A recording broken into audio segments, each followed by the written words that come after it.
योजना कागज पर कुछ और बनी, लोकेशन कुछ और हो गया। अब इसका खामियाजा टिकारी की आम आवाम भुगतेगी। नमस्कार, मैं हूं अनुपम सिन्हा। आपने देखना शुरू किया है न्यूज हब। आज हम एक जमीनी सच्चाई को लेकर आपके सामने आए हैं और हमारे ठीक पीछे जो आप भवन देख रहे हैं वह भवन है टिकारी फायर स्टेशन का। टिकारी फायर स्टेशन आपने देखा होगा कि अनुमंडल के पास ही, अनुमंडल कार्यालय परिसर में ही शुरू हुआ था। वर्ष 2011 में इसकी स्वीकृति मिली थी और 2012 से ये पूर्ण रूप से शुरू हुआ था। एक जर्जर भवन से शुरू हुआ था। काफ़ी जनप्रतिनिधियों की मांग पर फायर स्टेशन को अपना भवन तो मिल गया, लेकिन लोकेशन एक ऐसे खतरनाक जगह पे मिल गया कि जनता कैसे अग्नि देवता के प्रकोप से बचेगी, ये आने वाला समय ही बताएगा। अभी हम जिस जगह पे खड़े हैं ये टिकारी मुख्यालय से, प्रखंड मुख्यालय से लगभग 10 किलोमीटर की दूरी पर है। पंचानपुर थाना का हमारे दर्शकों ने भवन देखा होगा। पंचानपुर थाना से लगभग 500 मीटर और आप दक्षिण की तरफ आएंगे तो दक्षिण दिशा में ये भवन बन रहा है। लगभग 3 करोड़ की लागत से, अधिक रुपए की लागत से ये बनने वाला भवन 3 मंजिला भवन बनना है। 1 वर्ष से भी अधिक समय बीत चुका है इस भवन की निर्माण की शुरुआत हुए, लेकिन अभी लगभग पिछले 1 महीने से भवन का निर्माण पूरी तरह से बंद है। अब उसमें हम देखेंगे कि इसमें आप अभी भी देखिएगा एक ढांचा खड़ा हो चुका है। यहाँ से एक सिंगल लेन जो भगवानपुर के लिए जाती है, पंचानपुर से भगवानपुर के लिए जाती है और पंचानपुर थाना होते जाती है। उस रोड के ठीक ये बाईं तरफ आते समय आपके बाईं तरफ ये पड़ेगा। बाईं तरफ ये मकान बन रहा है, ये बिल्डिंग बन रही है जिसमें स्टाफ क्वार्टर के साथ साथ फायर स्टेशन ऑफिस भी बनना है। और यहाँ पे ये 2 यूनिट के लिए बनाया जा रहा है। 2 यूनिट का मतलब 2 दमकल गाड़ियाँ यहाँ पे पार्क की जाएंगी जो क्षेत्र की सेवा के लिए, अग्नि देवता के प्रकोप से बचाने के लिए रहेंगे। थोड़ा सा एक मन में एक सवाल है कि जब सपोज आप मान लीजिए कि संडा गांव में अगलगी की घटना घट रही है और पंचानपुर में फायर स्टेशन ऑफिस है। हमको सूचना मिली, फायर स्टेशन ऑफिस को ये सूचना मिलती है कि संडा में अगलगी की घटना लगी है। कितना समय लगेगा उसको 2 बाजार जानने पर? ये अलग बात है कि वहाँ पे बाईपास बन रहा है, शायद उसकी सुविधा मिलेगी, लेकिन दूरी कितनी? लगभग 25 से 26 किलोमीटर दूरी तय करना पड़ेगा। हम कैसे बच पाएंगे? अब चूंकि प्रखंड मुख्यालय रहता तो वो सेंटर था, उसके चारों तरफ वो टिकारी क्षेत्र के पूरा वो सेंटर था। चारों तरफ वो ईजिली जा सकती थी, गाड़ी यहाँ से निकल सकती थी, वहाँ से जा सकती थी।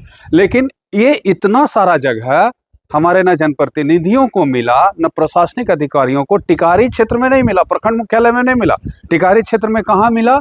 तो दम किनारे चले जाइए जहाँ पे किसी तरह का कोई आवागमन नहीं है, कुछ नहीं है। अब बड़ी गाड़ियाँ इस रोड से भी जाएंगी तो ये सिंगल लेन रोड जो ग्रामीण सड़क है, इस सड़क से जाएंगी तो सड़क की क्या दुर्दशा होगी। और इनकेस अगर वहाँ से कोई गाड़ी सामने से आ जाती है तब तो वो जाम में भी फंसने वाली है। ऐसी स्थिति में हम आग से क्या बचेंगे? जनता तो त्राहिमाम ही करेगी। अब इस बिल्डिंग, चलिए ठीक है, लोकेशन गलत है, काम अच्छा है, और दोनों को मिला दें तो वो जनता के लिए खतरा हो गया है। अब जनता के लिए खतरा तो हो गया, बिल्डिंग बन रही है। चलिए हम ये भी स्वीकार कर लेते हैं कि ये बिल्डिंग बन रही है और ये बिल्डिंग में होना ही होना है। हम प्रशासनिक हस्तक्षेप तो हम लोग कर नहीं सकते हैं, क्योंकि बिल्डिंग का काम लगभग 20 से 25% शुरू हो चुका है। ये यहाँ पे लोगों ने बताया कि 1 महीना से काम यहाँ पे बंद है। कई संवेदक आ चुके हैं नए नए, लेकिन ये काम बंद है। लोगों के अनुसार यहाँ पे काम करने वाले एक मजदूर ने भी बताया कि उनका लगभग 1 महीना से उनकी वेतन भी उनको नहीं मिला है, उनका मेहनताना नहीं मिला, इस चलते काम बंद है। अब इस काम में यहाँ पे ये बनता भी है तो सोचिए 1 साल से अधिक का समय है। ना ही किसी प्रशासनिक अधिकारियों की नींद खुल रही है कि ये नियत अवधि पे बनाया जाए, निर्धारित जितना भी अवधि इसका किया गया है उसी में बनाया जाए, लेकिन वो होना नहीं है।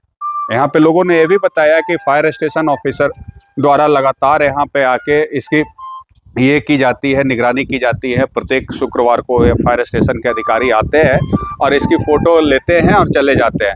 अब ऐसी स्थिति में अगर ये भी नहीं बन रहा है, आने वाला समय भीषण गर्मी का प्रकोप अनुमानित है, गर्मी का प्रकोप। और अक्सर आप देखेंगे आंकड़ों पे अगर हम बात करते हैं तो गर्मी के समय में अगलगी की घटनाएं तेज हो जाती है।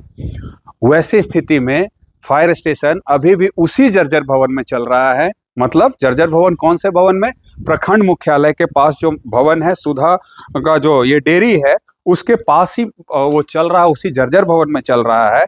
और उसके बाद वहाँ पे उनके पास यहाँ तक भी सुविधा नहीं है कि उनके पास अपना बोरिंग है। वो नगर पंचायत की बोरिंग से जाते हैं, पानी स्टोर करके रखते हैं और फिर जब घटना घटती है तो घटना पर काबू पाने जाते हैं। वहां पे उनके सामने हर तरह की परेशानियां हैं, कई तरह की परेशानी उनको झेलना पड़ता है। वो भी इसी उम्मीद में कि चलो एक नया भवन बन जाएगा, भले ही लोकेशन दूर है लेकिन बन जाएगा। लेकिन इस भवन की हालत देखकर अभी लग रही है कि आने वाले 1-2 साल में भी ये भवन नहीं बनकर तैयार होगा। कहीं ना कहीं संवेदक की भी लापरवाही हो सकती है, प्रशासनिक अधिकारियों की, इससे संबंधित जो भी अधिकारी है उनकी भी लापरवाही हो सकती है। अब देखिएगा तो लगभग नीचे का ढांचा ये बना हुआ है, नीचे में सिर्फ एक यूनिट सेट किया गया है और 2 यूनिट लगाने के लिए, मतलब 2 दमकल की गाड़ियां लगाने के लिए, और इसके ऊपर संभवतः फायर स्टेशन की ऑफिसेज होंगी और स्टाफ के क्वार्टर होंगे। आपकी जानकारी के लिए बता दें कि जब 2011 में फायर स्टेशन की शुरुआत हुई थी तो उस समय यहाँ पर कुल फायर स्टेशन अधिकारी, सहायक फायर स्टेशन अधिकारी के साथ साथ कुल 16 कर्मियों की प्रतिनियुक्ति की गई थी, जिसमें वर्तमान में अभी शायद मेरे आंकड़ा सही नहीं होगा लेकिन वर्तमान में अभी 10 से 11 कर्मी वहां पे प्रतिनियुक्त हैं और ड्यूटी पे वो मौजूद हैं। इसके बाद भी अगर आप देखते हैं तो ये लोकेशन सोचिए, पंचानपुर से लगभग 1 किलोमीटर दूरी, पंचानपुर पेट्रोल पंप से लगभग 1 किलोमीटर की दूरी पे यह स्टेशन बनेगा, वो भी अंदर में सिंगल लेन रोड में। लगभग बड़ी ट्रक जैसी वो गाड़ी होती है, दमकल की गाड़ियां, और यहां से वो जाती हैं। तकलीफ तो होना ही है, चुनौती भी है। पंचानपुर बाजार मिलेगा वहां पे उनको बीच में, अगर टिकारी में भी आग लगी की घटना लगती है तो उनको 10 किलोमीटर का सफर तय करना पड़ेगा।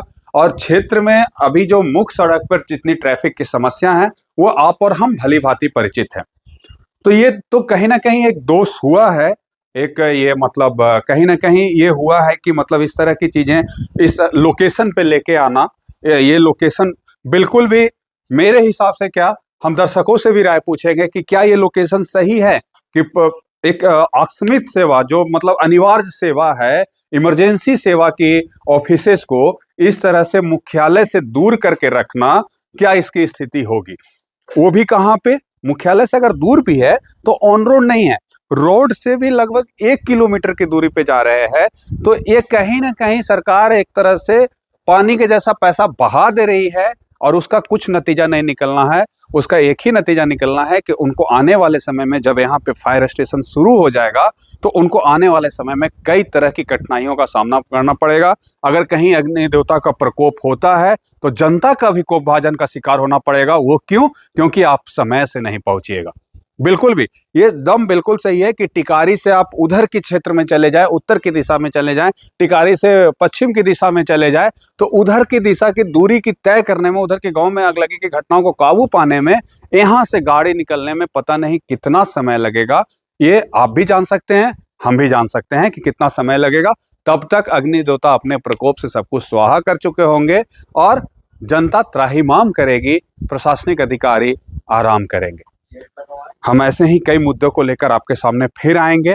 आशा करते हैं हमारा ये मुद्दा आपको पसंद आएगा और शायद इससे कुछ इसका निराकरण हो। हम जनता से भी मांग करते हैं कि आप जरूर कमेंट में बताएं कि आपको हमारा ये वीडियो कैसा लगा और ये जमीनी सच्चाई हम जो आपके समक्ष लेके आ रहे हैं वह कैसा लगा। देखते रहिए न्यूज हब। धन्यवाद।